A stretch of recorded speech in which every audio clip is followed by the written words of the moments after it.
90 দিনের কথা বলা হয়। আরে হারামজাদা, তুই ক্ষমতায় আসুস 30 দিন, তুই 90 দিনের কি বিচার করবি বেটা? আমাদের এই কঠোর আন্দোলনের কারণে যদি সরকার পইরা যায়, তাহলে তো সরকার ঠিকই নাই, সে তো পইরা যাওয়াই উচিত। সরকারের যদি এই সামান্য আমাদের এই বক্তব্যই যদি সহ্য না হয়, তারা যদি এই ছোট্ট অল্প পরিসরের মানুষগুলোকেই মনে করে তারা হুমকি, যেই মানুষগুলো বাংলাদেশের স্বাধীনতা সার্বভৌমত্বকে টিকিয়ে রাখতে চায়, তাদেরকে যদি তারা হুমকি মনে করে, তাহলে আমরা মনে করছি যারা এখন সরকারে রয়েছে তারা বাংলাদেশের স্বাধীনতা সার্বভৌমত্বের শত্রু, তারা বাংলাদেশের ইনসাফ কায়েমের শত্রু, তারা বাংলাদেশের স্থিতিশীলতার শত্রু। সুতরাং আমরা ইনকিলাব মঞ্চ আপনাদেরকে জানিয়ে দিতে চাই, আমরা গতকালকে আপনাদের মাধ্যমে 3 দফা ঘোষণা করেছি। এখন পর্যন্ত আমাদের কাছে এর কোনো সুনির্দিষ্ট ব্যাখ্যা এসে উপস্থিত হয় নাই।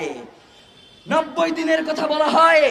আরে হারামজাদা, তুই ক্ষমতায় আসুস 30 দিন, তুই 90 দিনের কি বিচার করবি বেটা?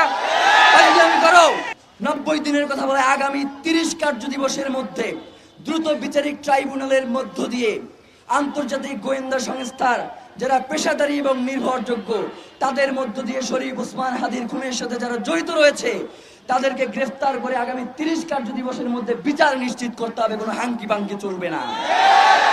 প্রিয় ভাইয়েরা, আমরা বলেছি, আমাদেরকে এখনো বিভিন্ন মাধ্যম থেকে জানানো হয় যে শহীদ ওসমান হাদিকে যারা হত্যা করেছে তারা এই দেশেই রয়েছে, এবং আমাদেরকে বলা হচ্ছে যে 25 তারিখে সকলে জনাব তারেক রহমান দেশে আসবেন, তার জন্য জনগণ উতলা হয়ে থাকবেন। এই সময়ে এই সন্ত্রাসীদেরকে বাহিরে পাঠানোর একটা প্রক্রিয়া চলছে।